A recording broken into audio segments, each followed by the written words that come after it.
a playlist original. Hello, everyone, and welcome to another episode of Back to the Blockbuster with your hosts, Gaius and Jackson. How you doing today, buddy? I'm doing swell, my man. Love a day to record. And right after we wrap up today, I'll be going to see Brandon Cronenberg's Infinity Pool in theaters. So nothing not to love about that. How you doing today? I'm good. That's going to be a pretty good watch. I've heard, well, all my friends that have said that have seen it that said that it was like amazingly weird. I was like, well, then that sounds right up my alley that I really want to see it. Exactly. Sounds perfect. Everything I expect from a Cronenberg movie. So Yeah. So full disclosure, this is a Tuesday. We were supposed to be recording yesterday on a Monday, which is like our typical day, even though the last like couple of weeks it's been on a Tuesday just because of necessity or because like, a major event happened and we wanted to cover it on that day. like Oscar nominations. Like the Oscar nominations, which is big. But we were in the middle of recording yesterday and there was a power outage. I thought it was just on my block, but then we have this thing called Nextdoor app where everyone like updates each other on like what's going on in the neighborhood. And I used to make fun of it because it's like a bunch of usually older women that are on there. They're like, oh, like a dog Like a shit in my lawn. neighborhood. Yeah, it's always something like that. I looked at it and it was actually, so I'm in Redondo Beach, but they're all relatively close together. But like I'm in Redondo Beach, and then our surrounding like beach cities are like Manhattan Beach and Hermosa Beach. They were all had power outage yesterday. So it was a little bit more widespread than I thought, and never got the reason for it. It was raining, but it definitely wasn't like storming here. Not hard enough to put out power. So yeah, I tried to like record on my hotspot, and your hotspot's not as strong as like a normal internet connection. So instead of, struggling to cut together like 5 different stop and goes, we just figured it was better to do this today. But it works out because like there was like a big news day today, so better to touch on Yeah, I was that going to say that. instead of That worked in our favor.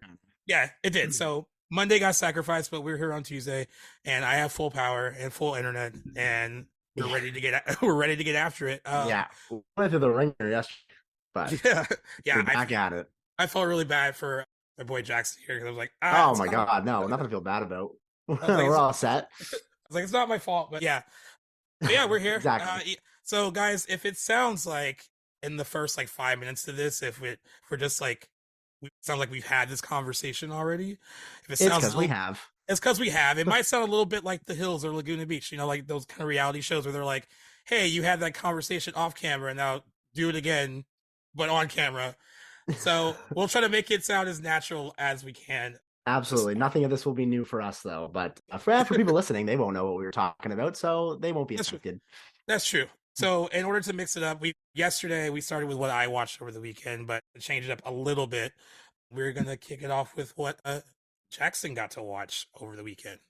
Yeah, and it was a busy week overall. I got a couple watches on the weekend and a couple throughout the week. I'll just preface with saying I got in the new Netflix comedy You People, but I'll save that. I know you also watched that, so I'll save that for you. There's really one I really wanted to touch on anyhow. But after we recorded last week, I went to see, for my first time ever, saw a viewing of 1981's The Howling, directed by Joe Dante. For viewers that recognize that name, he was the Gremlins director. That's where I know him from anyway. Yep. Early 80s werewolf movie, some amazing practical effects. And it also came out the same year as another really notable werewolf movie, An American Werewolf in London, which was a favorite of mine, horror comedy. Same year, 1981, some astounding special effects. So it's hard not to compare the two. And Gaius, you've seen both. I've seen both. Yeah, I've seen both. And then like yesterday when we were like looking up, like, because they were like, oh, there's 3. I haven't heard of the third one. I actually tried to look for it last night and I couldn't find it. But it's called Wolfen. It was also released in 1981. These are all released within months of each other. Right. So it's not like from like March to August. Yeah, and like, yesterday when we were like recording this, like Jackson mentioned, like there's no way that they could have like really like copied each other because they came out so close together that like their time in production, there's no way that like one saw what the other was doing and then like tried to duplicate it. It was just like a really interesting year to have like all 3 of those come out.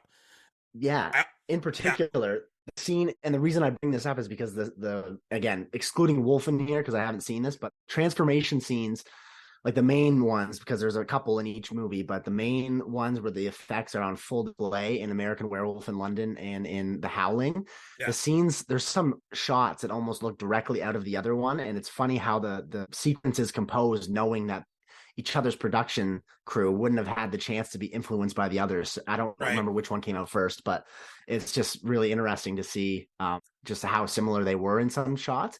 Yeah. Hard to really pick a favorite between the two. Like I feel like The Howlings is a little bit more gooey and gross, but Yes, it is.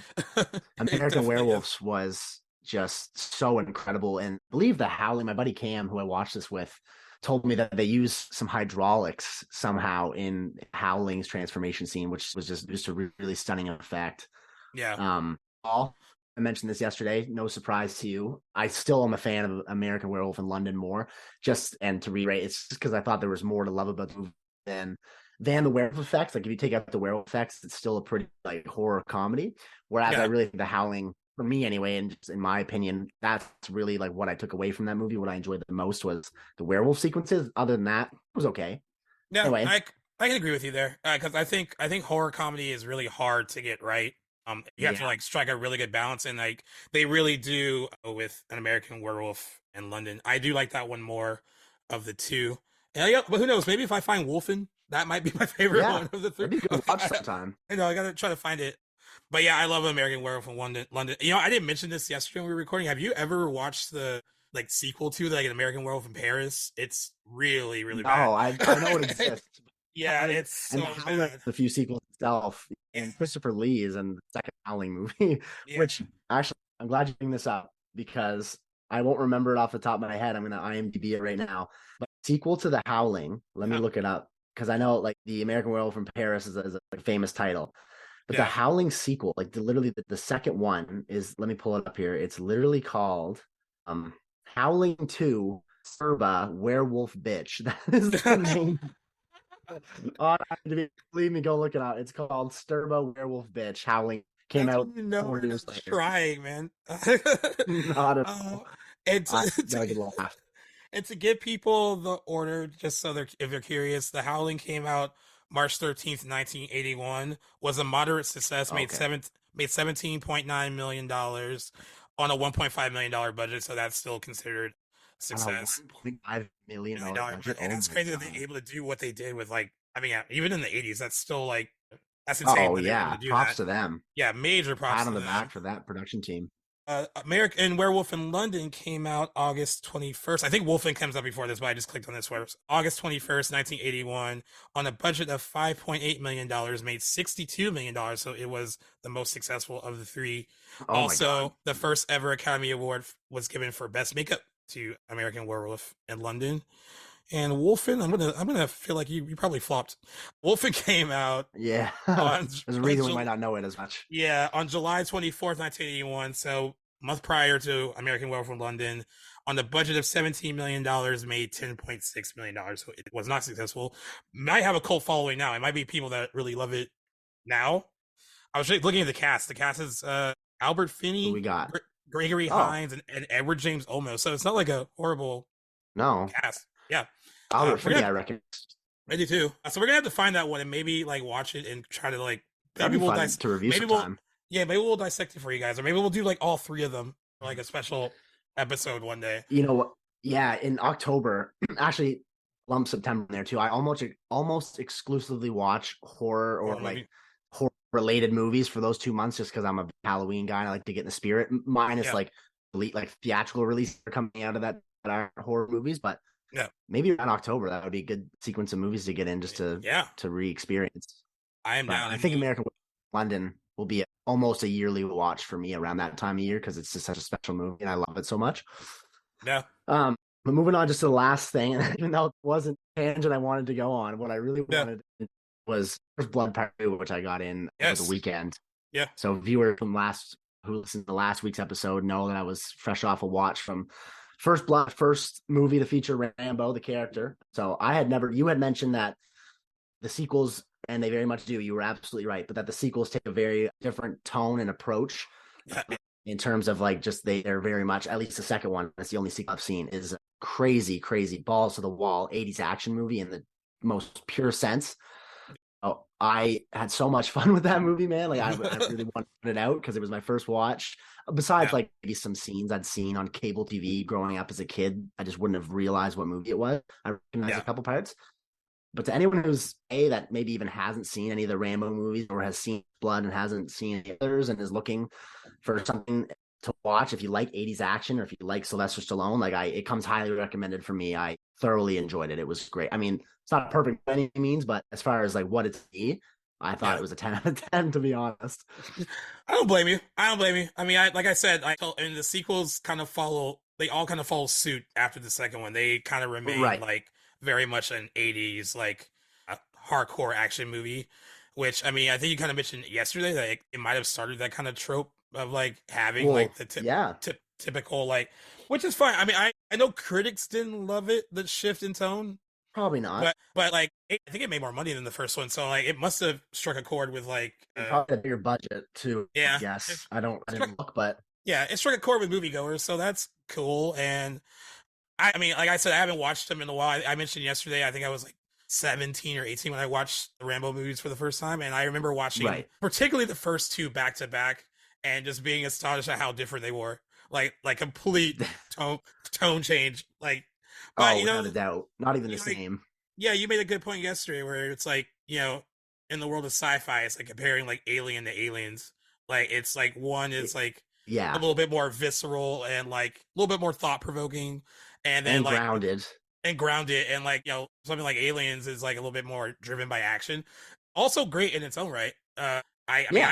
I love both of those movies. I prefer Alien because I like the slow burn kind of Same horror movie boat. aspect of it. Absolutely. I love both, Yeah, but prefer Alien. but yeah, that Glad you was a good mentioned that. comparison. Very good Yeah, well, comparison. thanks. Like And that's a great segue into another point that I had mentioned about this, that the original script for Blood Part 2 was written by James Cameron. And this is something that I'm sure I wouldn't be surprised if you knew, but I didn't get the chance to mention yesterday. So for those that know, so James Cameron wrote the original script, and then I don't know to what degree he kind of tweaked it, but they both credits on it. But from what right, I understand, James Cameron wrote it, and then Sylvester Stallone got his hands on it and really tweaked it up, did the final script. And according to James Cameron himself, he says James Cameron wrote the action sequences of it, not necessarily all of them, but right. the action sequences for that movie are very much attributed to him. Where Sylvester Stallone came in and kind of incorporated the political side of the story into the script, which it does take a big step up in terms of like some of the broad nations and of like the United Yeah, States yeah, being involved in Vietnam at that time. And props for them because the action is super well helmed, a little gratuitous. Thought it worked well. Like I said, it's very much an over the it's the top 80s. 80s movie. But I liked what Sylvester brought to the script as well, and his acting in general was again phenomenal. He's got a couple moments of some dramatic chops, not Yeah, so impactful as that end scene from the first one, I think, but I still really yeah. overall liked his performance in it. And that's what I wanted to touch on about that. That was my favorite watch of the week, I'd say, probably. That's Yeah. it's interesting. I wouldn't have like if you were to like tell me like what part of the script James Cameron wrote, I wouldn't have guessed like the action stuff. I mean, I would have Neither did assumed that I. I would have assumed he'd be the more like wanting to like be a little bit smarter and like put in like the political like thought provoking stuff. Yeah, it's funny And it because came James out right Cameron, before Aliens, the year yeah, and like before. So he James was Cameron on has his like shit. dipped his toe and like he was involved in the Spider-Man project before Sam Raimi did the 2002 movie, and Yeah, I forgot about he wrote a treatment for it. And like I think one of the things that remained in like the Sam Raimi one was the organic like web shooters actually come out of his body rather than him making mechanical web shooters. That was a James that. Cameron Okay. idea. I still don't understand why they did that. I just thought I always thought it was weird. That was like it was a weird change. But yeah, but they kept it. That was James Cameron Huh. creation. So yeah, a little interesting tidbits about James Super. Cameron. It And made this me just little appreciate it a little bit more because I feel guilty over like not necessarily bashing Avatar 2 lately, but not feeling the best about it, not feeling like it yeah, for it. So I was like, okay, I got to give some love to my boy James. He's Canadian yeah, like me, so and true. I did like what he brought to the movie. I just was so surprised. Oh, and another thing that I forgot to mention, the director. I don't know if we had the chance to chat this, but before I had joined, have you ever seen Tombstone, like the '90s movie with Yeah, Kurt with Russell? Val Bill Kilmer. Paxton's in it. Yeah, Val Kilmer, yeah. So same director as Rambo 2, George P. Costomos. I hope I'm oh, saying okay. that right. And so that was a name that I had recognized. I was like, oh, cool. I just saw one of his movies like a few weeks ago and didn't know that he had made Rainbow 2. So Yeah, good Other director. I fun. like both of those movies very, very much. So recommend them both. You know what's But yeah. crazy is I'm not a Western guy at all, but Oh, I really? Eh? fucked with Tombstone though. Tombstone is so good. And I think it's just Tombstone was because fucking sweet. like I mean everyone's good in it, but Val Kilmer is so Mhm. good in Tombstone. Like it's like Yeah. one of his most iconic roles, and he like Val Kilmer had a rep for like getting too into some of the stuff he was playing. Like he wouldn't say that he was method, but other people that might have worked with him might have said he Oh was my God. method. I would think he's, yeah. But He does consider himself method. yeah, but whatever works. I mean, that's one of like the most like I would say like for any actor, one of the most iconic roles that a lot like any actor has played. Like almost steals that whole movie. He's just so Oh, good in every it. scene he's in, you're Yeah, looking at him. I thought yeah, Kurt it's was like great too. He's one of my favorite actors. So the yeah, two of them that's going at it was awesome. really good. Yeah, I agree. God, see, this is much better than yesterday. We got to touch on different things that we probably didn't even think about Yeah, recording yesterday. maybe we're the best. Worked out for the best. um, let's hear what you got I, in. all right, so unknowingly, I didn't even bring this up yesterday. You watched something with werewolves in it, and then I watched a TV show about werewolves. Oh yeah. I watched Wolfpack, the first episode of Wolfpack on Paramount Plus. Like I said yesterday, the only reason I started watching it is because Sarah Michelle Gellar is on it, and she used to be on Buffy the Vampire Slayer for 7 seasons. One of my favorite TV show. A lot of genre people still talk highly about Buffy the Vampire Slayer, and so it was a big deal that that she's doing a genre show. I mean, she's done other shows and stuff since Buffy, but like I think everyone wanted her to go back to doing like a supernatural kind of like Right. series. So I watched the first episode, and despite what my friends think, who think I would just say that it was good because Sarah Michelle Gellar is on it, I actually enjoyed the first episode quite a bit. I Okay. thought that I was surprised. I mean, because it is a young adult like series about werewolves created by Jeff Davis, who created Teen Wolf. Not a spinoff of Teen Wolf, though. It Couldn't have was fooled me. it was widely reported in the beginning that it was because they announced the Teen Wolf like reunion movie that they did. It came out the same day as this and this show at the same time. So a lot of people thought like, oh, is this like a Yeah. spinoff of Teen Wolf? And then he eventually corrected them. It's actually based on a 2004 book by a Canadian author named Ido van Belkom, and yeah, it just follows like there's Sarah Michelle Gellar's like an arson investigator, and there's this big wildfire, and this wildfire kind of causes this like supernatural thing to awaken in this town, and it turns some of the kids into werewolves, and they're trying to figure out like why this is happening and like all that kind of stuff. That's a cool Just an episode, premise. yeah, just an episode in. I mentioned yesterday, like you don't cast someone like her if you're not gonna like use her for something bigger later in the show. Right. Right now she's just introducing herself in episode one. You kind of get the hint that something more might be going on with her.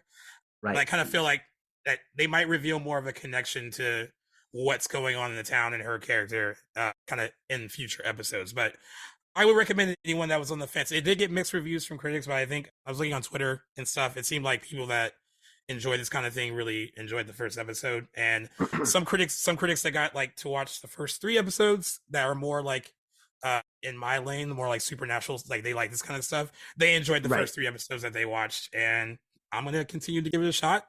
I will be honest, if it gets bad, I will let you know if it gets bad. If Yeah, it let me continues know. to I'll be be good, following that with you. Yeah, yeah, yeah. I will.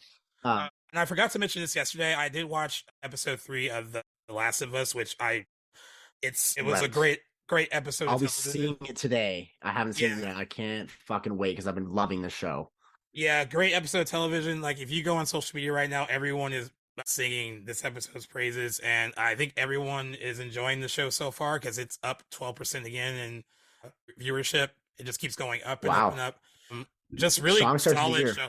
Yeah, very Yeah. strong start to the year on TV. Okay, and then I watched the movie, even though it wasn't in theaters, it's on streaming. I did watch Shotgun Wedding with Jennifer Lopez and Josh Right. Duhamel and Jennifer Coolidge. I'm mentioning Jennifer Coolidge because she's having a pretty big moment. I will She's all over preface the this place. Yeah, I will preface this with like she's not in the movie as much as like the trailers would like lead you to believe, but what she is in is pretty funny. Uh, from those of you that don't know or not familiar with the movie, this was the movie that was supposed to star Jennifer Lopez and Army Hammer, and Dun, dun, dun. Then Army Hammer got in trouble and started talking about eating girls and stuff. Something along those It's lines. not. It's not funny. It's disturbing. It's just It's disturbing. how we Yeah, finally got here. Yeah. Yeah, I think within like 2 weeks he got cast in this, and then they found out about that, and he started getting dropped from all of his projects, and he got dropped from this. Josh Duhamel came in at the last minute. I mentioned it yesterday. It's a Jennifer Lopez romantic comedy. Right. It's fine in the moment. I thought it was Hmm. like a good 90-minute or so diversion. I do want to mention this again though, that like we were at the bar and this trailer came on, and like it was me, Owen, our other friend Jenny, like watching the trailer, and then the trailer was over, and then like at the same time we were like, oh, that movie looks so, and he said it before I could say anything. He said terrible. Right. And I was like, oh, and I stopped talking, and he was like, what? He's like, you were gonna say good, weren't you? I was like, it looks all right. I thought it looked okay.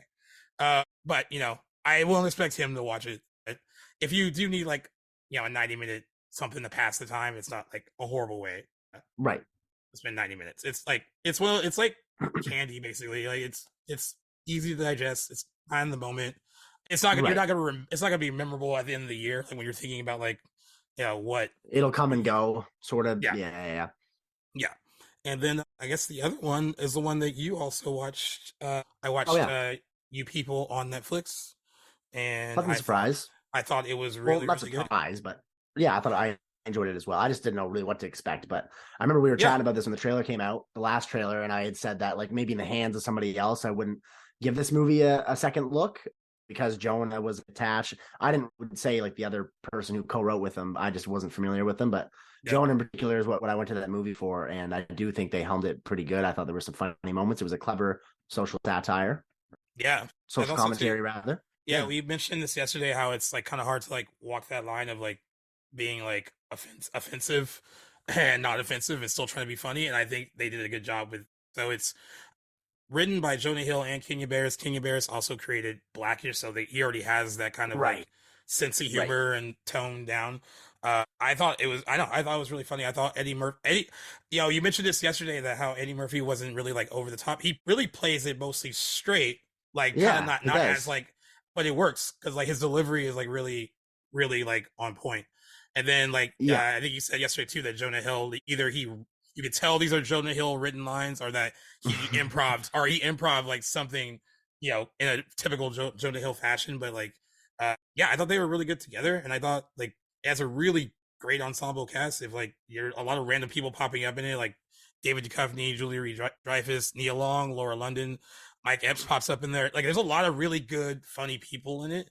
I want to And mention this everyone again did a too. good I, job. I thought so too, and I mentioned this yesterday, but like the movie got mixed reviews from critics, but I honestly think that regular casual movie watchers will enjoy it more than like I think critics maybe overhyped it themselves because of who's involved and thought like they were gonna Right. get something a little bit more. But I don't know. I enjoyed it. I thought it was really good. I would recommend it. Anyone that was Yeah. curious to watch it.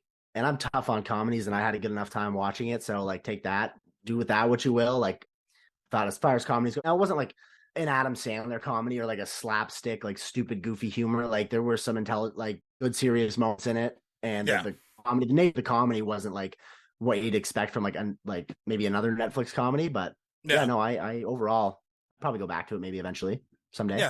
yeah. It also Good had enough heart too. watch. It wasn't just like a Yeah, silly comedy. It actually had like I had a good message and love everything story. too. Yeah, I Yeah. thought that aspect of it was really good.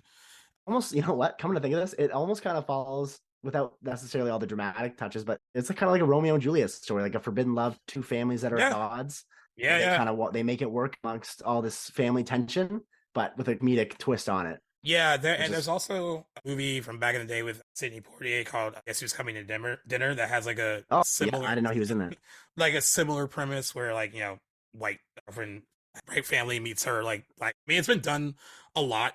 I mean, even Ashton Kutcher at one point I think in the mid 2000s, like kind of remade it with it was called Guess Who, and I think it was him, Zoe Saldana, and Bernie Mac were in it, and they kind of had that kind of same Okay, similar premise as well. flipped it around, Um, yeah, yeah, yeah, yeah, but yeah, it's I thought they did a good job with this, and yeah, ignore those reviews because I think you guys will enjoy it if you guys watch it. mm.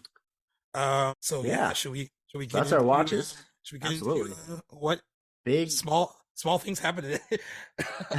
yeah. Very small Some things. DC news today from James Gunn himself. We got to look at what the next few years of the DC universe can look like, and I'll let you take this away, Gaius. Yeah, so well, I thought it was funny that he said that he was going to reveal this plan in January, and I like that he waited till the last day of Oh January yeah, it to is the do it. last day. January 31st. He wasn't kidding. he made everyone wait till the last possible moment. But here we are. This is chapter 1 of their DC slate that they're calling Gods and Monsters. And this portion of the DCU is going to be released between 2025 and 2027. And we have 5 movies and a few TV shows as well. They are going to, in this part of the announcement, I think they're going to be interconnected in some way. But what he announced was Superman Legacy, which he had already said he was doing a Superman movie with a younger Superman, Right. which is why Henry Cavill. Now we have a title. Yeah, now we have a title, Superman Legacy, and it will come out on July 11th, 2025. This all could change later. I mean, I know there's a lot. This is Yeah. but Take this with a grain of salt. Yeah, tentative release So, date, yeah. July 11th, 2025. And it's a Superman movie that is supposed to be setting up and beginning the new universe. Is that right? Yeah, it's going to be the start of like the DCU. So I guess skipping ahead a little bit, they said that The Flash, which comes out June 16th, is going to kind of reset everything. The universe, which they right? kind of been hinting at that like a little bit. That'll be the day before my birthday. Well, there you go. That's perfect. Yeah. And then Peter Safran, who's also co-DC head with James Gunn, he was the one that said that it is really the start of the DCU. And it's not going to be an origin story. And it focuses on Superman's balancing his Kryptonian heritage with his human upbringing. He's the embodiment of truth, justice, and the American way. He's kindness in a world that thinks of kindness as old-fashioned, according to Peter Safran. So, I mean, yeah, we lost Henry Cavill, but I still don't mind, like, yeah, we still don't know who this next Superman will be. So, you know what? There's still some excitement to look forward to. I also thought it was interesting. I guess I can't really say I'm surprised they're doing this, but interesting that they're starting the new universe again with a Superman project like the DC EU began with Man of Steel in 2013. Yeah, I mean, I guess you have to start it with like one of the names, like either him, he's their foundation, or Batman, or like I mean, it makes sense. Also, in this 2025 section, the new Batman and Robin title. It's not going to be. There is going to be a sequel to The Batman. This is going to be something separate. I know that might confuse some people. Yeah. But what there's going to be like the DCU, which is like kind of the stuff we're talking about with Superman and like all these other projects that we're going to mention. But then if you're thinking about like the sequel to The Batman or the sequel to Joker, which is still happening, or like the Penguin HBO Max series, which is still happening, that's going to be like the DC Elseworlds kind of section of the movies and TV shows. They do that in the comic books too. So he's like, why can't we just do that as well in the film and TV world? So they're going to be their own separate entity, and I'm glad they're keeping them. Yeah, and I don't think it'll be too confusing to most people. I think they'll be able to they'll get it. In addition to that, there is going to be a Swamp Thing film as well. I wasn't expecting that to be a part of the. Neither was I. A part of the chunk. Yeah, the release.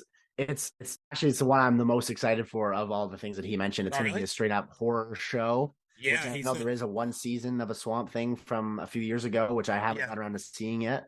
But the premise of it alone looks pretty cool, so I'm excited for that one. Yeah, he said it will investigate the dark origins of the creature, totally different from Superman and Batman and Robin. They want a darker character to interact with the mainstream DC characters. And just for a frame of reference, there was a Swamp Thing movie back in 1982, which was directed by Wes Craven and starred Adrienne Barbeau.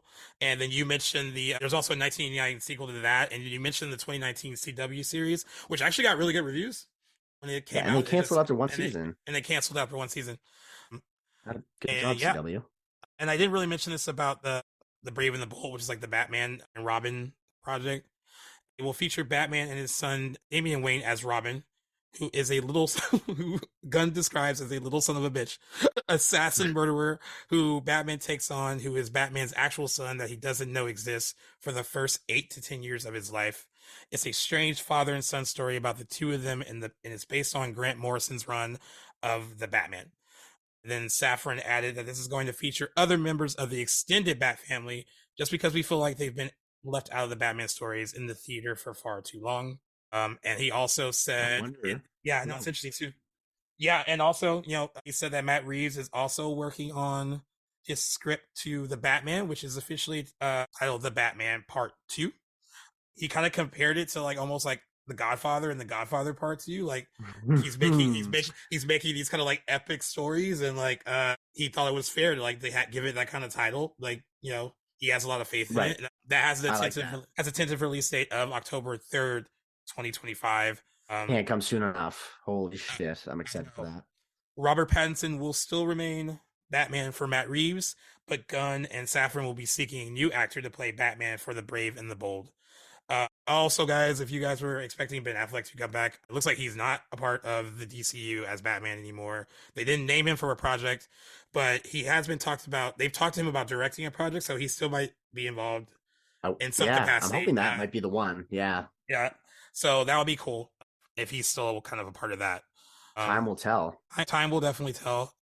And then there is also going to be a film centering around Supergirl and the deeper universe DC Rogue Squad, The Authority.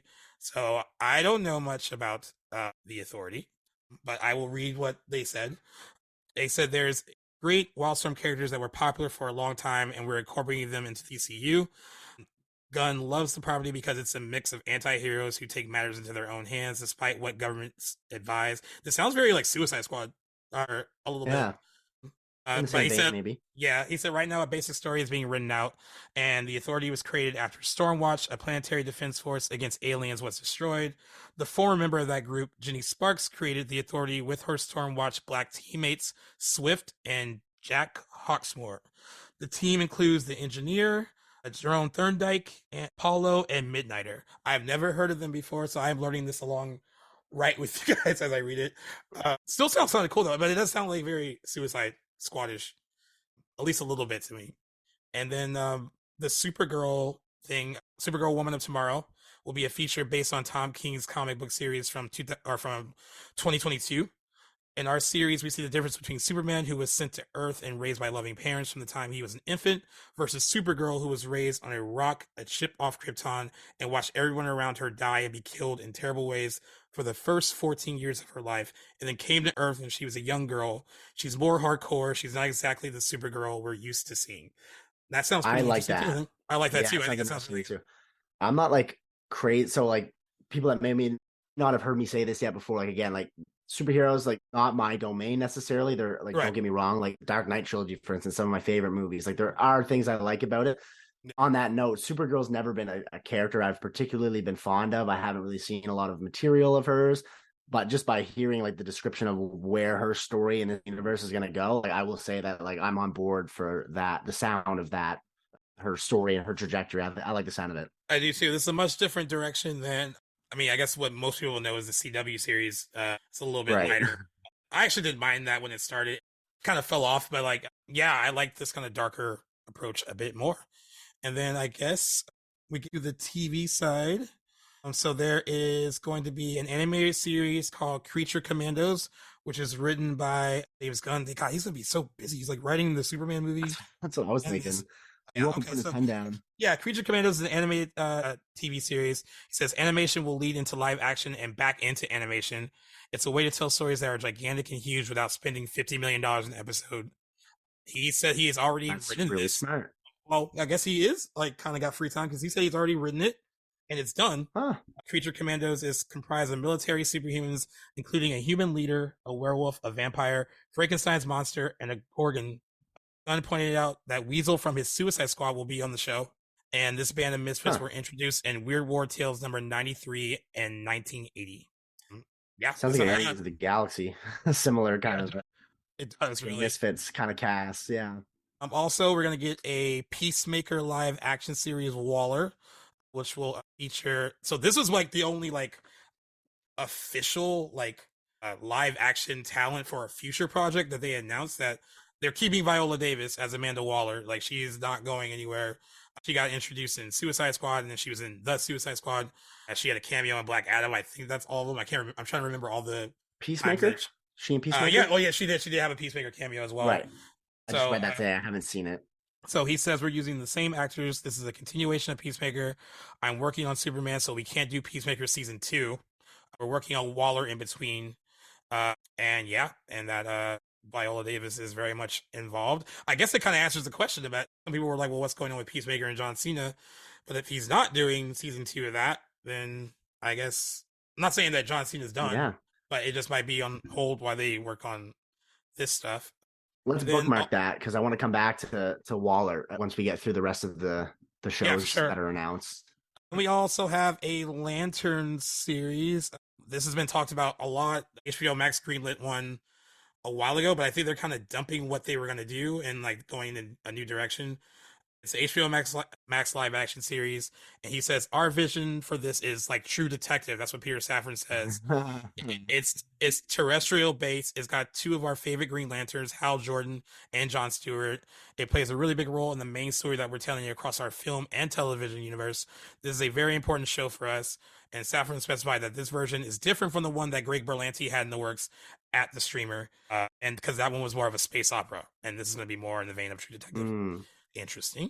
I like Actually, the sound of that. I like the sign of it too. I'm intrigued by it. I love True Detective. I do too. And then we have Booster Gold and Paradise Lost. So let me find the description for that. Paradise Lost will be an HBO Max live action series. It's going to be a Game of Thrones-ish story, and it's going to be about the Amazons and the birthplace of Wonder Woman. This drama is really about the political intrigue behind the society of all women. How did that come about? What's the beautiful truths and ugly truths behind all of that? And what's the scheming like between all the power players in that society? The series will take place before the birth of Diana, so before the birth of Wonder Woman. And then Booster Go, which is the last one.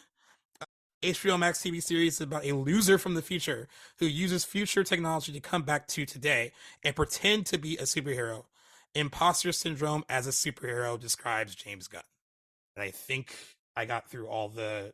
Yeah, that sounds like 10. That's a big day of news for DC. Yeah, what did you want to get back to on Waller? Yeah, well, overall, I wanted to ask your opinion on like what do you think overall? Maybe not necessarily if there's individual projects you're excited for, like the news that he expressed today. Like, what's your overall take on what you're feeling like going forward? Well, I'm excited for Superman Legacy. I am intrigued cool. I'm intrigued by the Brave and the Bold, the Batman and Robin like son story a bit too. I'm intrigued. Supergirl one sounds interesting because it sounds like it's a little darker take on that character. I'm really interested in that. After reading that, because I didn't fully read the description for Swamp Thing, but like knowing that it might be more of like a total tone change and a bit more horror, a little darker too, I'm interested in that as well. I'm also interested in some of the things that he kind of said that like gives some people hope that maybe some of the people that were a part of the roster already aren't completely done. So he was asked about Gal Gadot, Wonder Woman, Zachary Levi, right. Shazam, because Shazam's coming out in March, and Jason Momoa, Aquaman. And he said that in reference to like, the original Wonder Woman, Shazam, Aquaman, and another reference to The Flash, which he actually called, because he's seen it, he said it's probably one of the greatest superhero movies ever made. I've been hearing this a lot about The Flash. And James Gunn is doubling down on that notion. What he said was, these 4 movies are terrific. There's no reason why any of the characters or the actors who play in those characters are not a part of the DCU. There's nothing that prohibits them from happening. He also expanded on that. He said he has talked to Gal Gadot, and they've talked about like her kind of playing around in projects for DCU. They said that she's game for it. I think it's just a matter of like negotiating it and seeing what works out. Right. Same thing with Jason Momoa and Aquaman. Now I know there's like been this talk about him playing Lobo, something he wants, someone who wants to play in the DCU. But James Gunn said, we're not going to have him play 2 characters. We are seeing we're going to wait and see what happens after the release of Aquaman 2, and that's not even until the end of the year. So we have like a long time before they even make a decision on that. And which is maybe a good thing. Yeah, and then there's Ezra Miller and The Flash. Basically what they said, like I said, they said it's one of the greatest superheroes ever made, The Flash. They said that it does reset everything. And when it comes to Ezra Miller playing the role after the release of The Flash in June, they said they are all basing it on conversations they'll have after he goes through his recovery. Ezra Miller has a lot of self-described mental health If issues. he's not in And, prison before that, yeah, like it I was. think we still got to see how these things are going to play out, because I think, if I'm not mistaken, there could be criminal charges that maybe haven't been brought Well, forth yet. So I think it's interesting that they're considering that. well, I think that case in Vermont where there was multiple bottles of alcohol stolen from a house, he pled in that Yeah. one. He got a plea deal. It was like a $500 fine, I think, and a year of probation. Oh, okay. I haven't heard Has this yet. has Maybe it's to lead, resolved. has to live a clean lifestyle, which means he can't like drink or anything like that or do drugs or Right. Best because thing for them right now. they rescinded the burglary charge, I guess. But Right. if he violates his probation, they are allowed to add that back in and charge him with it if he violates his probation. There's also the other case of like abduction and grooming, and then like Hey, that's what I'm talking about. That's what I'm thinking about. that wasn't addressed in this DC announcement. Peter Safran was the one that commented on it and said that they are upbeat about Ezra Miller's recovery, and that speaking with him in the last couple of months, he seems like he's getting better, and they're just going to wait That's and good. see and have the conversation, after the movie comes out. That, I mean, if anything, it's a good stall tactic, so they don't have to like talk about what they're going to do That's about exactly it. what it is. Sure, they are not looking. I'm sure that's the last thing they really want on people's minds right now, and I'm think they're praying that this all goes under the rug smoothly and quietly. And Yeah. time will tell on that. I still can't believe they're even entertaining the thought of using Ezra Miller going forward, because as far as I'm concerned, Ezra's a loose cannon. Yeah, sure, they might be on a road to recovery and stuff, but I just think it's too much damaged goods to really be messing with a brand new franchise. So it's interesting. And this ties, unless there's anything else you wanted to say about Ezra, this is where I want to tie back into the Waller show. Oh yeah, go ahead. So, like, overall, I'll share too my thoughts on the news of like everything that came out today. I'll say it's mixed, like one way or the other. Like, I maybe thought I would. Like, I'm excited for some of the properties, definitely, without a doubt. Like Swamp Thing I mentioned, I'm all about that. I'm gonna try and get that one season of the CW show in eventually, because it shouldn't be too heavy of a lift. I don't know how many episodes it is, and I can't imagine it's more than 10, if even 10. So that'll be in. And I think the concept of Swamp Thing is a really underutilized DC property that think is really cool. And like, when you mix in like horror and superheroes, I just think that's a great pair. And James Gunn and his siblings are great at doing that. Like, have you seen Brightburn? I love Brightburn. I can't remember which Gunn did that. Yeah, I love Brightburn. Sweet. Yeah, I know that got mixed reviews from people, but I really enjoyed. I thought that whole horror movie, evil Superman concept, that was like, a sweet movie. What do you do if like the person that was supposed to be sent here to like kind of save the world like was a complete evil? Could destroy it. It could destroy it. Yeah, I thought that was a really cool concept. Yeah. I like the idea of the brave and the bold, like the Batman and his biological son being crime fighting, being his Robin. I think will be interesting to see. I think my thoughts on that could change depending on who gets cast, who's attached to direct, and like what direction that goes in. But I think it's a cool concept, at least for now. What I like in there, I thought the Lanterns, I don't know how I feel about it. The fact that they're going with it as one of their staples for the beginning of their new saying how important this show is. Like they made it seem like it's like a really like a centerpiece of like their universe building. Yeah, I thought that was interesting. So when I first saw that they had, and it's going to be the show, right, Lanterns. Yeah. When I first saw it, I was like, because like I didn't see the Ryan Reynolds one from like 2011 or whatever, whenever that one came out.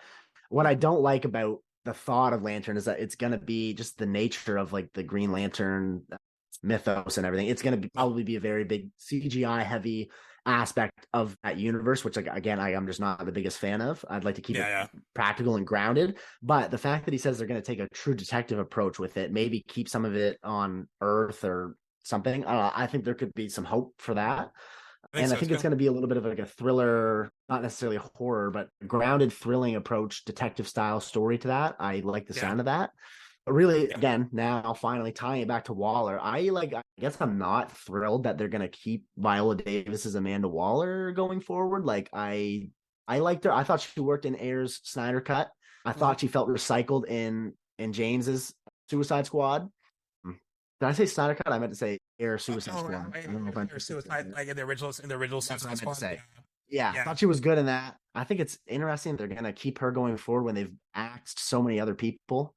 I don't necessarily think I don't think take away Amanda Waller character, but I would have thought maybe start fresh. So that was interesting to see. I don't know how I feel about that yet. I think they maybe just want to keep an actress of her pedigree on board. That could be it. She Yeah. is a good actress. Oh, But that absolutely. brings up an interesting question though, because like I have a list of complaints. They're not mine. I'm just looking on Twitter. Yep. So the big thing is, all right, you seem like you're alluding to keeping, Viola Davis as Amanda Waller, open to keeping Gal Gadot as Wonder Woman, open to keeping Jason Momoa as Aquaman, very open to keeping Ezra Miller as the Flash. Um, Too open. open to keeping Zachary Levi as Shazam, but then we couldn't keep Henry Cavill as Superman. So it's like there's this complaint about like you're doing kind of a reset, but not really, because like you seem open to like keeping certain people on, but not other people. That's And exactly my point. now he did make a comment that like he said that Henry Cavill was never hired by their regime. They knew they weren't going to use him. Like he was hired. I'm not even hired. The cameo happened before they took over in Black Adam. They had no control over what that narrative was going to be. They had to just watch it. Yeah. They'd be like, and that was a lot of other power players, kind of getting in the mix and trying to make things happen. And they just had to sit there and be like, all right, well, once we take over, this is not what we're going to do. Right. So like, and they admitted that like Henry Cavill, like his exact words got dicked around by a lot of previous regimes at Warner Brothers. Like, when it comes to playing that character, but he was just like, he's just not our Superman for the story that we want to tell. Yeah. But I could see the complaint from people being like, well, you're keeping these people, then why are you like keeping them? Like, if you're going to do like a reset, then reset everyone. If you're going to, if you're going to do it all the way. That's why I'm like, I don't like that. It's just like, I don't know that it'll be a bad decision. Again, I meant to say this. I'll be the first to bite my tongue and like say if I'm wrong. If I think it ends up being a good move for them and I see it, I'll say it. I'll retract. I just think that it could end up being maybe not the right move, but we'll see. And we also don't have full. I mean, I guess there's also the issue of the Suicide Squad. Is that kind of done too? Like, is Margot Robbie done as Harley Quinn? Because I know it's the Elseworlds. Yeah, they're doing the whole Elseworlds thing with like the Joker sequel, and Lady Gaga's playing Harley Quinn and Joaquin Phoenix Joker sequel. So that'll be separate. That'll be separate. But is like, are those characters done, or is Margot Robbie done? It's like, like how many of these are like what exists anymore and what doesn't. And I think that I mean they announced a lot today. It was a lot to unpack, and I think once people unpacked it and realized there was still like a few unanswered questions, it was like, oh well, what are you going to do about this? Oh, also, I wanted to mention they also Peter Safran did mention the scrapped Batgirl movie, which kind of pissed a lot of people off today too. Oh, because he said that the movie as it was unreleasable, and that David Zaslav made the right decision because he said it would have hurt DC if they would have released the movie. Now, there's all these rumors that like the Batgirl movie got either a little bit of a higher test screening score than Black Adam or about the same. They released Black Adam and they didn't release Batgirl. So there's that argument too. But also, Black Adam starred Dwayne Johnson. So they were going to make that kind of work. To try and say those are the same thing is, I think, futile.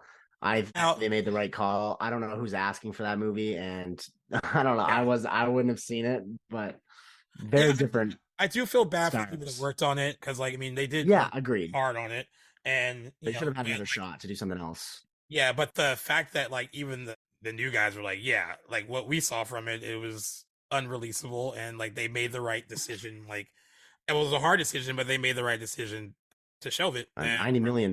Wait, actually, not just shelve it. They destroyed it. They made sure that like no one can like it won't see the light of day. I don't think so. Like, oh, it's gone. And and then he also spoke on, I mean, the Zachary Levi stuff.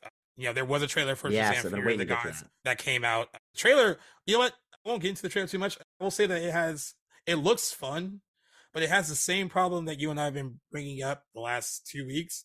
It shows a lot. Like it feels like what appears to be like the climactic battle in the movie, and I'm just assuming this. Looks like they showed a lot of it in the trailer. Still looks fun, but like it also looks like that trend. I don't get it either, and it also looks like they're gonna maybe transition the character more into being like a real hero, and like I'm not saying that making it darker because that concept isn't dark, but like it may not be as like I thought the first one was fine, it was fun, but it was like it felt very like kid friendly. The first Shazam movie, I still haven't seen it. That's what it kind of felt like. But James Gunn did mention the whole because I went on I went online on Twitter and saw that Zachary Levi was trending, but it was the same day as the trailer, so I thought he was trending. But no, he was What was he trending. really trending for? He was trending because he appears to be like anti vaccine, Anti-Pfizer in particular, anti which is in whatever. particular. But what did he say? So let me see if I can pull up the original tweet because I know I sent He it to responded you. to a Pfizer tweet, or no, sorry, not a Pfizer tweet, just a tweet that asked. I think it posed a question like, "Do you think Pfizer is like a threat or A a danger problem to the or world. a Yeah, a danger to the danger to world?" the Yeah, world. And he responded with hardcore agree. And then right. think things move fast on Twitter. So everyone was like basically like, "Oh, now I'm gonna go. You just saved me like a few bucks to not see your movie," and like, Right. then they were tagging him in old videos. Like I guess he was on Joe Rogan, and they were like, "Oh, like there's no secret that like Zachary Levi's always been like this. He's like a pro-Trump, blah blah blah blah." There was a lot of stuff they were like saying about him, and that's what happens when people get bored on Twitter. They dredge up like bullshit, and I that's find what he it. did. Yeah, Yeah. I've never been the one to like. I don't get all up in arms about an artist's like personal views and stuff. Like I don't agree with Zachary Levi in this. It would literally have no effect on what I would choose to watch of his in the future. Yeah. I just haven't seen any of the Shazams. I might see his new one when it comes out. But I think this is a great point. I didn't even consider this until we started talking about it, but it raises that question that maybe we can touch on for a bit. Yeah. About separating the art from the artist, and if people are able to do that, is that something that you've ever struggled to do with? Is it a case by case basis? What do you think about So that? I feel like I do it a lot. I mean, I guess a good example. Michael Jackson is a good example. I love Michael Jackson. I love his Right. music. Love But that guy to death. Like he was very, awesome. very, very problematic personal life, though.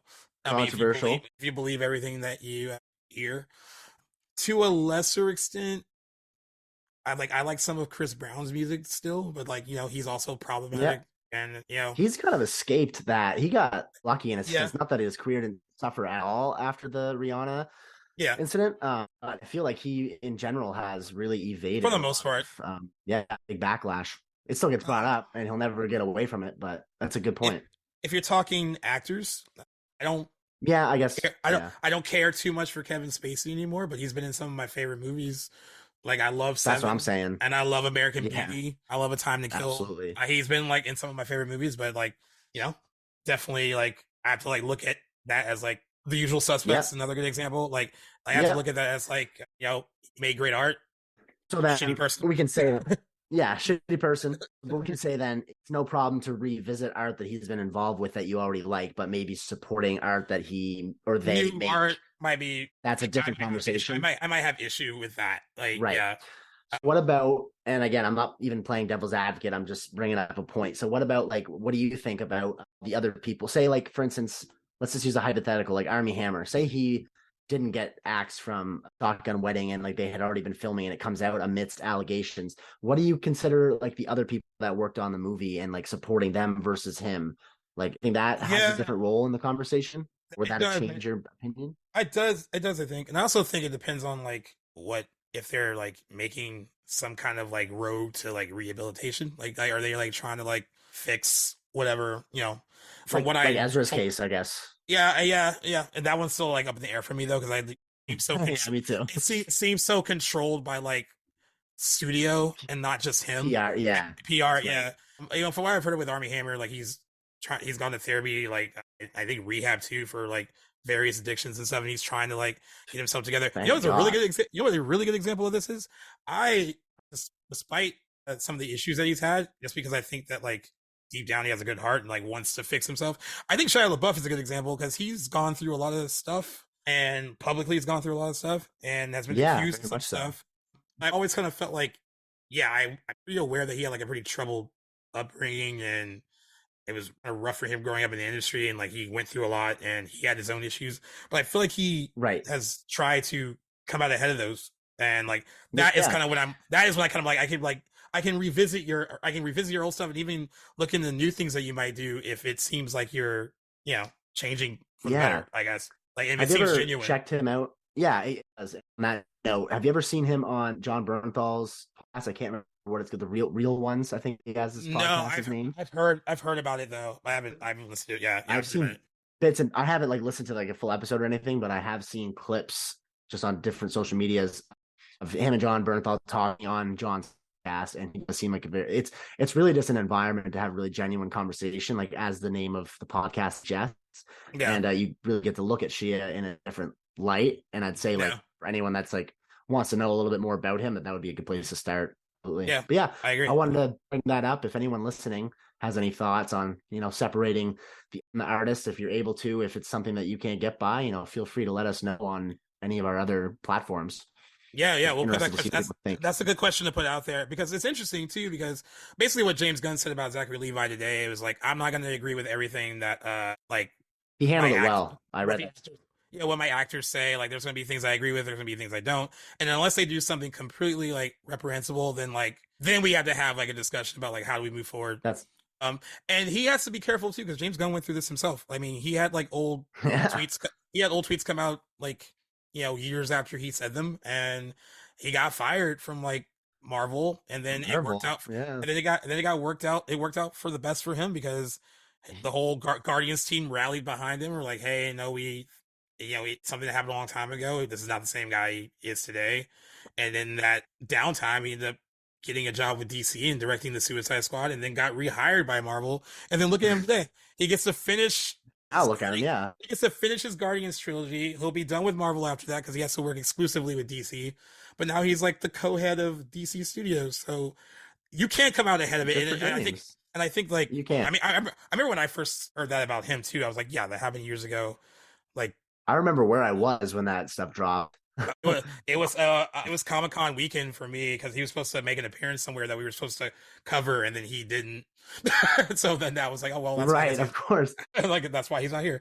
That makes sense. He's effectively dodged the cancel culture bullet, which is great, because he seems to be a person that was genuinely sorry and recognized that that time when he made those tweets is not the James that he is today, and so I think he's very deserving of his second chance, which is great.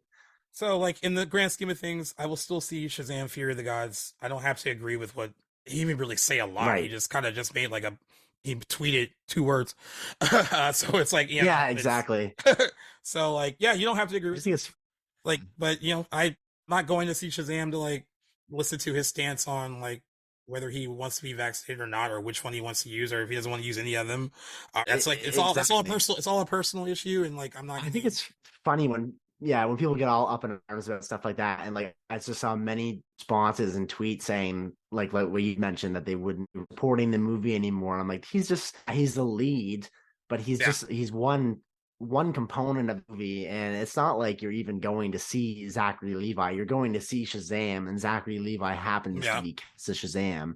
Exactly. So I just think it's funny when people would complete 180 or something like that, even though I don't agree with his stance on it, but it's just fun. I want to see what you thought about that. So well, to put a button on the DC stuff, if you could grade the announcement today, like what would you give? Like if it was a number or a letter grade, like what would you kind of throw at it? B+. Oh, dude, me too. B+. Right. Okay, great. Yeah. That's awesome. Some I'm more excited for than others. Again, like I mentioned, overall, like some properties there, I am excited for. I will be seeing. I'd say that the stuff going forward, I'm more invested in the Elseworlds side of things, but like there's enough content in there that I'm excited for. I'd positively grade the news today, so that's cool that you have the same letter grade. I'm also more interested in Elseworlds stuff, but that's because I like the more like grounded, a little bit more realistic things. Even though like one of my buddies was like, but you like Marvel shit, that's not grounded. I was like, the stories are grounded. Maybe not so much like what's going on. But I'm more into that, and I'm glad that they're trying to keep like all the talent they can behind the scenes, like Matt Reeves be one of them. I know they want to keep the director of Flash around as well, Andy Muschietti, who directed It Chapter 1 and It Chapter 2, and also did the Flash. If the Flash is as good as they're saying it is, I don't blame them that they want to keep them. So, and also before my friend wants me to mention, Blue Beetle is still happening. Has to happen. I mean, not just has to. We have like a superhero movie with a Latino lead. I don't think they're going to dump it anyway. But like James Gunn said that Blue Beetle is sort of in its own world, but it also fits in directly into their DCU as well as Aquaman and the Lost Kingdom. Blue Beetle comes out August 18th, so that'll be here before we know it, actually. And then Right. Okay. and then Aquaman and the Lost Kingdom will be Christmas Day. So like there are a lot of projects that are Okay. still alive, and everything's not dead. There is also, like we said, there's still hope for, like, if you're a Gal Gadot Wonder Woman fan, maybe she's still there. I mean, you like Jason Momoa as Aquaman. They didn't give a definitive answer, so maybe he's still there too. Ezra gets their shit together. He can stay, and Zachary Levi, just focus on being funny. You might be able to stay too. I don't know. Exactly. So yeah, that was a lot to unpack, but I think we did pretty well on like getting everything Yeah, out definitely. I about agree. it. No stone left unturned. No stone left unturned. But Um, I guess, kind of focusing on entities usually being messy. Like Warner Brothers has been messy for a very long time, but now they're getting their shit together. The Academy right now appears to be messy, and oh yeah. and actually even more since yesterday when we were going to do this. More people have Okay. come out. More people have come out in her defense. And by her, I mean Andrea Riseborough, who got a surprise mini Oscar nomination for To Leslie last week. And I'm going to preface by saying I haven't seen it. I've heard, I have our boy Merc with the movie saw it. He thought she was great in it. So we know someone that's seen it. That's not a celebrity that voted for her. I'm not knocking it. I'm not knocking the nomination. Like if a smaller movie can sneak in and like get the recognition, All for it. I'm all for it. I guess what's being brought up is how it got the recognition and whether or not that was fair. Which I'd like some insight on, because I'm not sold that on one way or another that I think that was suspect way of getting a nomination. Like there could be things I don't really know about. I don't necessarily know the standard way of campaigning, like for Academy and acting nominations. So once we get some more out there on how this went down, maybe I'll change my mind. But I am reading right now that 28 minutes ago, Variety released an article saying that Andrea Riseborough will retain her Oscar nomination for To Leslie, which so it looks like they've come to a decision. They've decided. Good. Yeah, good for her. I didn't realize she until after you'd mentioned it, like when we were covering the Oscar nominations a couple weeks ago, she was in Brandon Cronenberg's previous movie, Possessor, which I'd seen on theaters. I just didn't recognize her name, and she was great in that. She's a chameleon of an actress. I only really, I mean, I kind of, because I saw Possessor and I forgot that she was even in it. Before that, Right.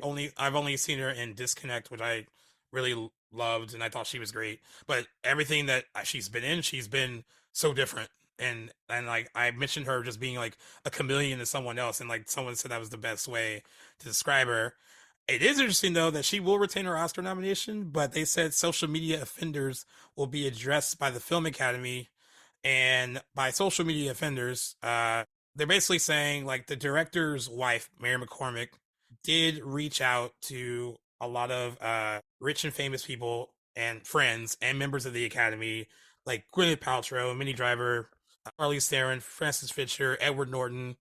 And it would have been different if they would be like, hey, like, see this little movie because no one's seen it. And, literally no one has seen it. Kind of form your own opinion, right? Yeah. $28,000 at the box office. I'm seeing. Yeah, that's crazy. But then it became like, and those people took to social media and were like, oh, you have to like see this movie. Kate Blanchett shared something on social media. Edward Norton, who barely posts on Instagram, posted about this movie and this particular actress. The real I guess the sticking point is Frances Fisher, and for those who don't know who she is, if you've seen Titanic, she plays Kate Winslet's mother in Titanic. She basically put out on social media that Viola Davis and Danielle Deadwyler, who were kind of predicted to get into a slot for Viola Davis for The Woman King and Danielle Deadwyler for Hill, basically told people don't vote for them because they're going to be safe.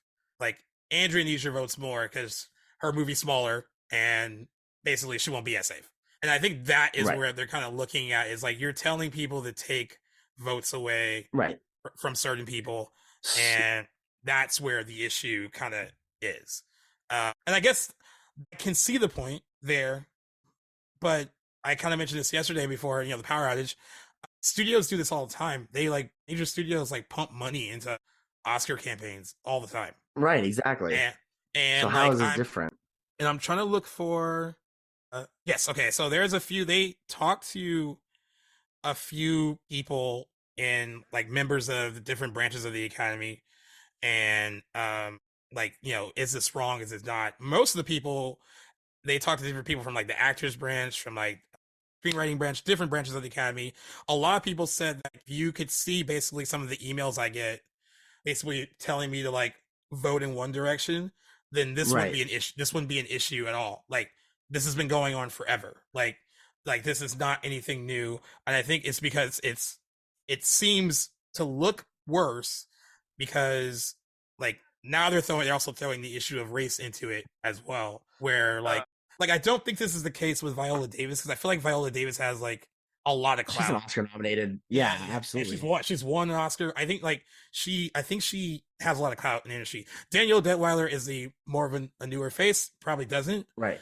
but they're basically trying to say that like they don't have like the backing of their like popular rich white friends to push them ahead, and then that's why the optics look really bad as well.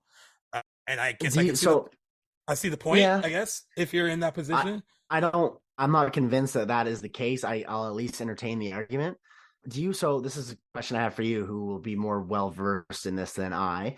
Do Yeah, you think this is a case of because I would just assume individual Academy voters who, even if you are seeing Kate Blanchett's or Ed Norton's tweet saying to go check out To Leslie, and you say you even do have some Academy friends, some Oscar winners in your DMs or texting you telling you to go vote for Andrea Riseborough's nomination, you're yeah. still an individual. You're still a person who's capable of making your own decisions and voting for who you want. So even though people are campaigning and saying, "Oh, go vote for Andrea Riseborough," maybe don't vote for Viola Davis because enough people are going to vote for her. At the end of the day, it's still their decision to vote. It's not necessarily because somebody told them to or suggested they vote for somebody else. So this is why I'm not seeing this as so much of an issue. If people really wanted Viola Davis to voted in for the Oscar, they would have voted for her more so than somebody else. Like, am I wrong?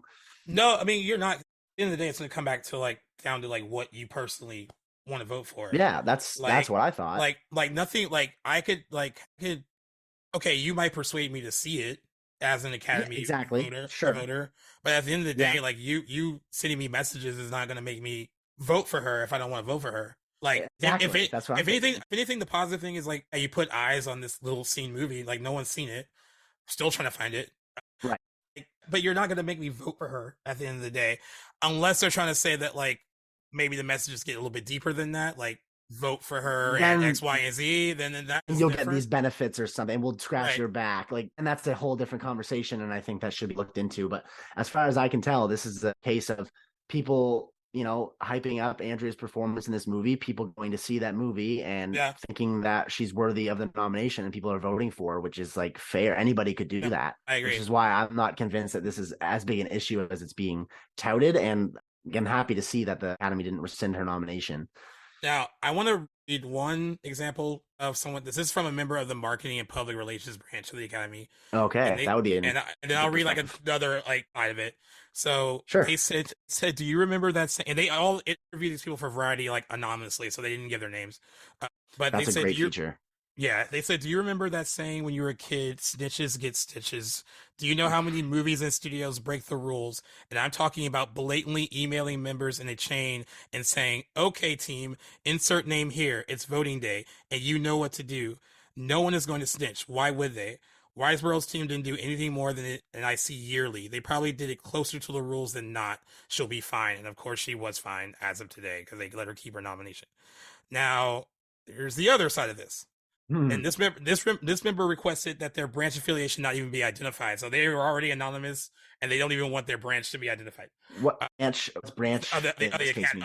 of the academy, like either you're in the actors branch or like the directing branch. Oh, Like okay, I see. they're talking to different voters. So So they they want a said, real key. Okay. yeah. So they said, can you imagine if Viola Davis was being accused of what Andrea Riseborough's team is being accused of? Viola wouldn't have gotten to the point of getting nominated. She'd have already been disqualified and probably kicked out of the academy. There's always one set of rules for one group and one set for another. Or should I say, one set for black people. We see this all the time and the academy knows it, yet they choose not to do anything about it. So do I think she'll be kicked out? Hell no, she wasn't.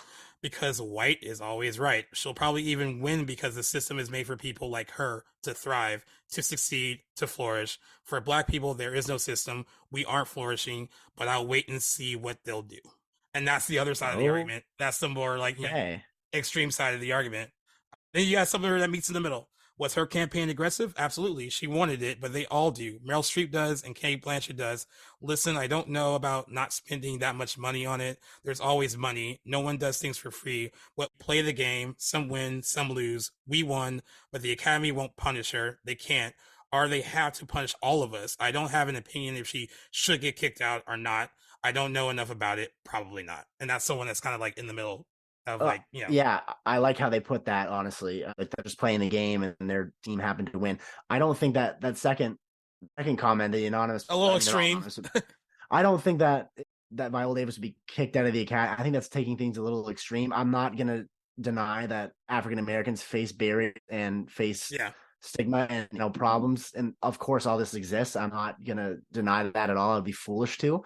I think it's a little bit glossing over a little bit and just kind of painting it to be a little worse than it is. I don't think that that's a great example. Like Viola be, ostracized quite as badly if she were on the other side of these things. I agree. But interesting 3 different points. I think they all do make a good. They all work together they all form work this together argument. And I guess it's a very like I think what's going to happen.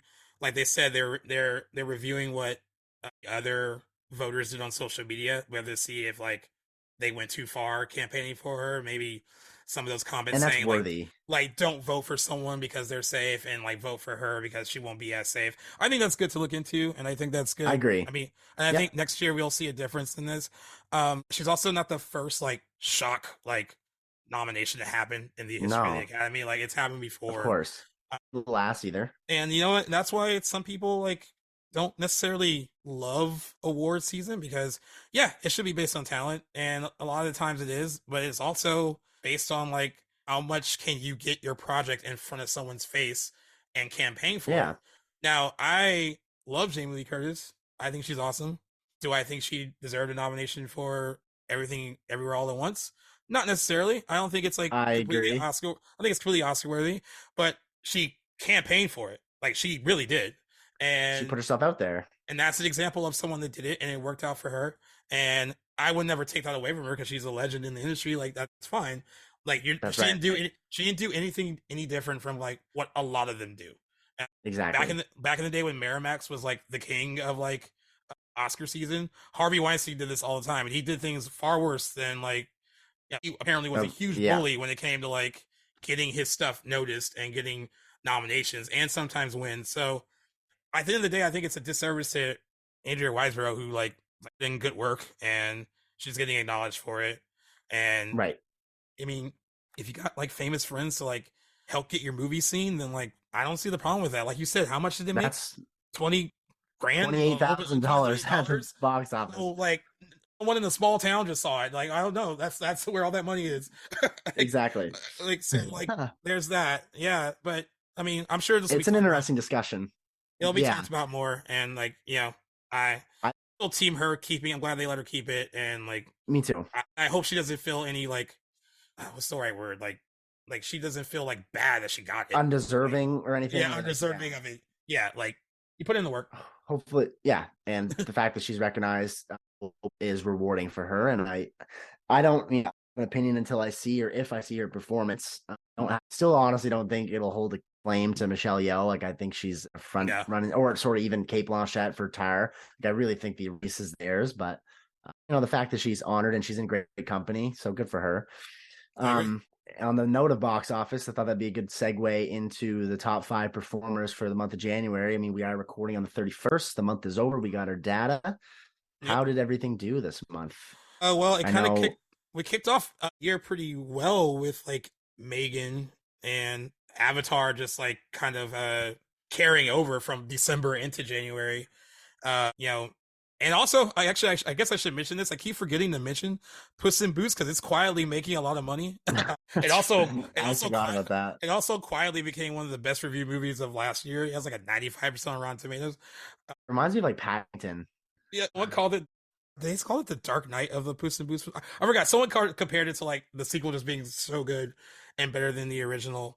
But yeah, I mean, we had a pretty good. I mean, January is typically a month where you dump stuff, and it's usually the holdovers from like December or like the Oscar films or like all that stuff. But they did a good job with releasing again to kind of kick off January, and that opened like $30 million. It's made $82.1 million to date, I believe, on a $12 million budget, which is why we're getting a sequel in 2025. So not only are we getting all these DC releases in 2025, we're getting a sequel to Megan 2025. Right. And Violent Night. I saw that as well. And Violent Night. Yeah. And I'm going to throw this in there too, because this happened today. And I thought it was kind of funny that they did this in the middle of like right after the DC announcement. I don't know if they were trying to compete, but Sony officially said that Bad Boys 4 is in pre-production and Will Smith and Martin Lawrence are coming back for that. Those Michael Bay movies. So the first two were directed by him, and then and the third one was directed by a pair of brothers. Actually, were the guys who directed the Bad Girl movie that got scrapped. Bad Boys for Life was actually pretty fun, and that was like the last big movie of 2020 before everything like shut down and movie theaters closed. Wow. So yeah, that's happening. Honestly, it's been all about Avatar: The Way of Water. I won't diss it. I think it's gone on for 7 weeks at number one. This weekend, it made $15.9 million and brought its domestic total to $620.8 million, and it has a worldwide total of $2.1 billion. There were a lot of people, myself included, that said it wouldn't make it to $2 billion because I didn't think people were hungry for the sequel after that long, but I was wrong. I'll eat crow. Egg on their face. I do. I was like, I'll eat crow. Just curious. Where are you getting this data from? I'm on Box Office Mojo right now. It's, okay. I'm just in the wrong spot. Clearly, where do I go on this stuff? So I'm just where it says the domestic the weekend. This weekend, January 27th through the 29th. And then I also will shout out a man called Otto, because we were talking about how like adult skewing movies aren't really doing that well at the box office, but I think it's a Tom Hanks thing. People like him, despite the fact that the Razzies didn't like him. Don't. Then two nominations for that guy. Yeah, a man called Otto made $6.6 million over the weekend, only a drop of 24.4% from the previous weekend.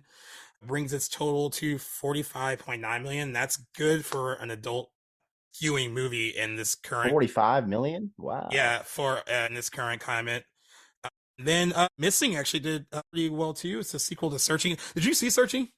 I have not seen Searching. My friend Cam though has seen it and praised it. It's so good. On my list, I come across it, I'll watch it. Yeah, it's so good. I didn't think it needed a sequel by any means, but it got one, and then it got decent reviews as well.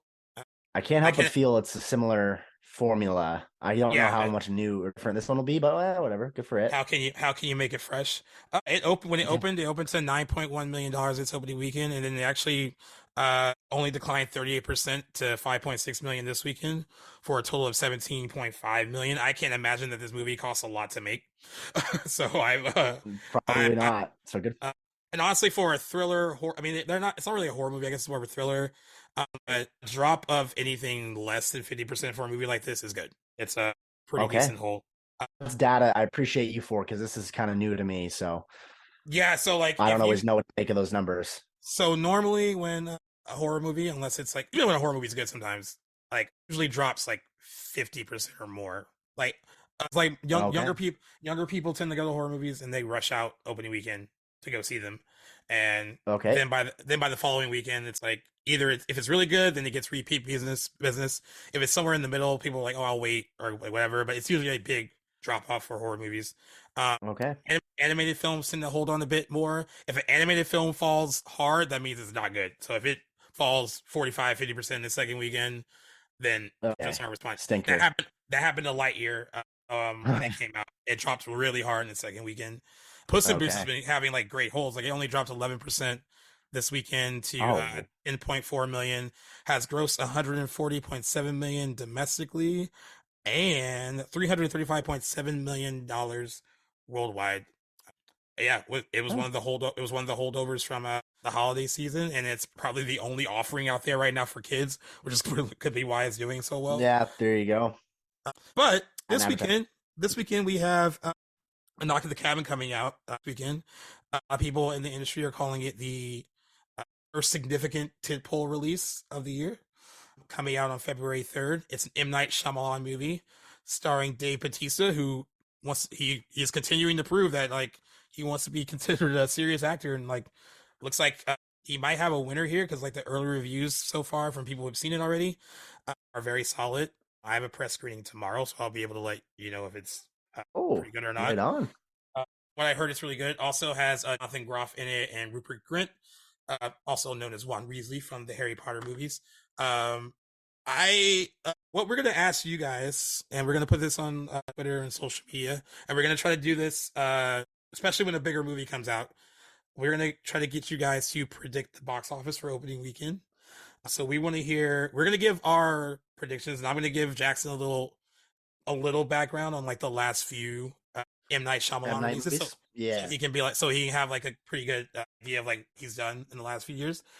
And then we're going to ask you for your opening weekend predictions, and then we're going to share some of them on the next episode when we actually have the actual numbers on Monday after the weekend. See how close you guys came to guessing it. See how close we came to guessing it. I used to play this game a lot. Because there used to be, I don't do the app anymore, but there was like an app where you can like predict the box office. It was a lot of fun. Sometimes That'd be cool. sometimes I was dead on, and sometimes I was just way fucking off. It's like gambling. It's you never know when people are going to show up to the movies and or to what capacity they are. It depends on so many different factors. Just to preface, I love M. Night. Yeah. Still haven't seen Old, but there was his gap where he kind of fell off a little bit. I haven't seen many of those movies, but since The Visit, when he really returned to form, I've seen his releases since then. He kind of hasn't had like, not old. So he hasn't had like I guess Old got mixed reviews, and also it opened in July 21st, 2021. We still weren't fully back. Last term is like movie theaters. They still weren't 100% back yet. Opened to 16.8 million. Grossed 48.2 million here, and then $90 million worldwide. But I keep in mind it wasn't a healthy like box office climate. It did get mixed reviews, but I think if we were in like a more like stable climate, then it probably would have opened better and probably would have done a little better. So if I go to, I'm going to skip ahead to, I'm only skipping ahead just because two movies are going to connect. So if I go to Split, it's 2016. Right. This was a big comeback for Night Shyamalan. Huge. It on a $9 million budget, it opened to $40 million during the month of January. Opened over Martin Luther King Jr. Weekend. Grossed 138.2 million by the end of its run in the States, 278.4 million worldwide. So everyone was all like hyped up from Split because of the ending, and then it kind of set up the whole connection to like Unbreakable, and then we got Glass, and Glass didn't get great reviews. Split got better reviews, but based on better movie. Based on the connection to Split and like everyone being hyped for it, it's still open to $40.3 million on a $20 million budget. Made $111 million domestically and $246.9 million worldwide. And I'm gonna go back to what you said about The Visit, because that was like his kind of resurgence into after he had a few flops in a row. It was a smaller movie. And it's all himself, I think. Oh yeah, these last few, I think he's done all himself. Yeah. For $5 million, it opened to $25.4 million. Gross $65 million. Yeah, gross $65 million domestically, $98.4 million worldwide. So based on what you're seeing here, and based on like what seemed like early good reviews for A Knock at the Cabin, where do you think this is opening at?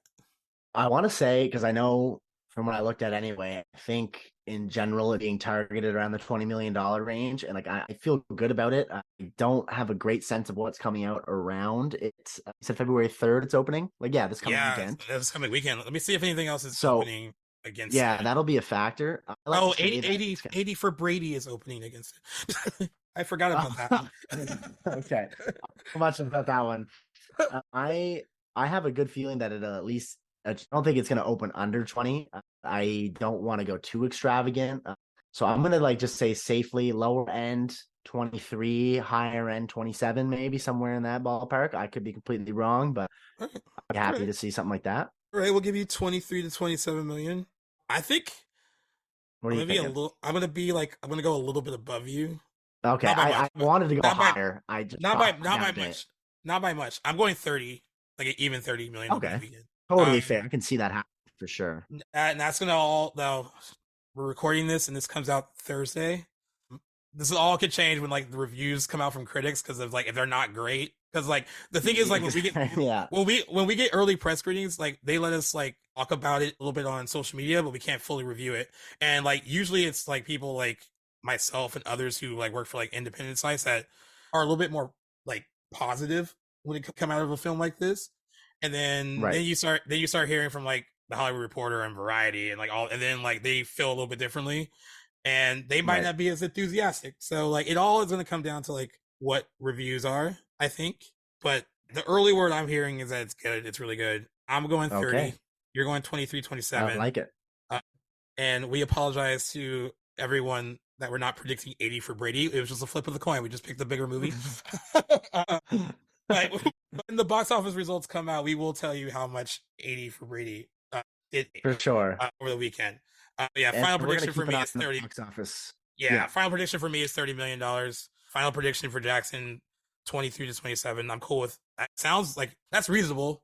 I wouldn't be surprised if it falls in there. And yeah, I wouldn't be surprised if it does a little higher than it too. I can't see it coming in under because it's a Yeah. pretty modest. Actually, what is? Do you happen to know the budget off the top of your head? I don't want to make you go searching. Look that up. Can't remember though. His last few movies have not had huge budgets. It makes me wonder because and especially I wonder if he's still financing his own movies, because I know he did it with like The Visit and Split and some, and they've all were successful. Right. Yeah, I can't find anything. Well, you know what? I don't remember being able to find. I don't remember being able to find any number for it, which is why I'm asking.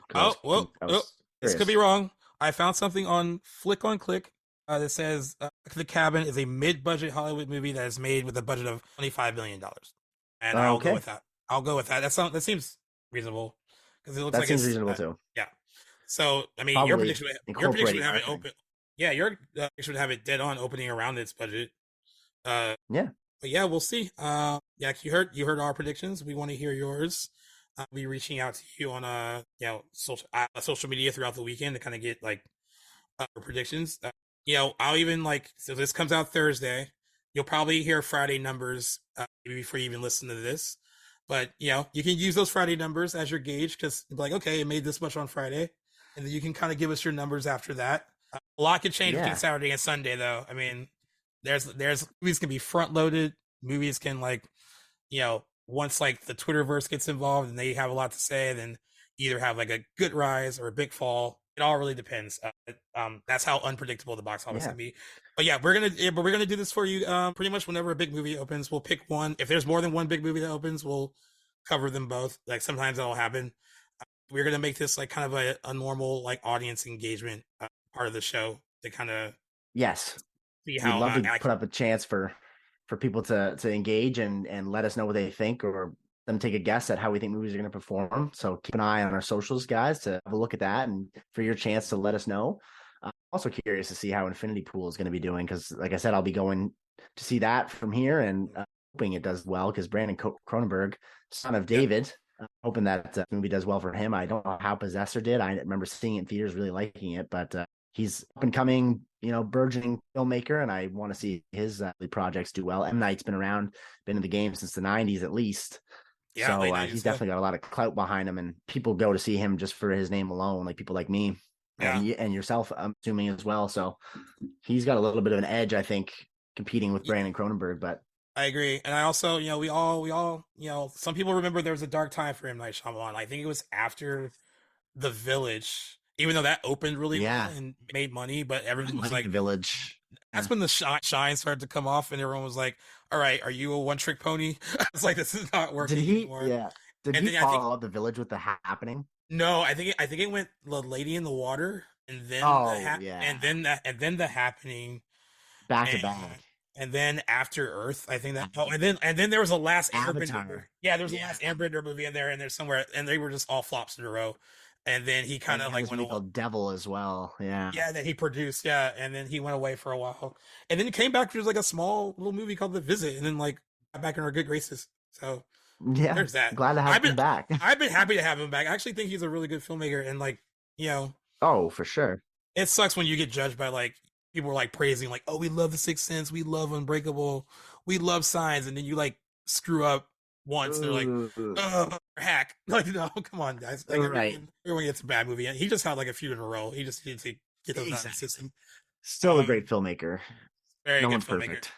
But yeah, I think that might be I think that it, guys. I think that covers everything that we wanted to get today. So, Yeah. guys, thank you again for tuning in.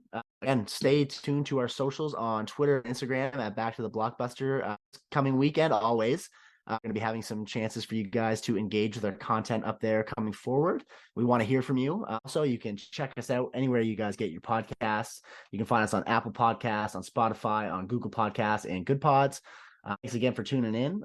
And stay tuned, too, because we're going to be covering the 15th anniversary of In Bruges, Martin McDonagh's action comedy. It came out in 2008. We'll have some videos going on, release and anniversary of that movie, too. So stay tuned. There's lots coming to the channel. Gaius, always a pleasure chatting movies with you, my friend. And you have yourself a good rest of your week. Yeah, you too. This is why you're doing the outro now. That was perfect. Thank you so much. Well, thanks, man. Alrighty, man. Well, Peace. I'm going to go enjoy Infinity Pool. I'll let you know what I think. All right. Immediate reaction because I really want to see it. I'll DM you right away. All right. Cool, man.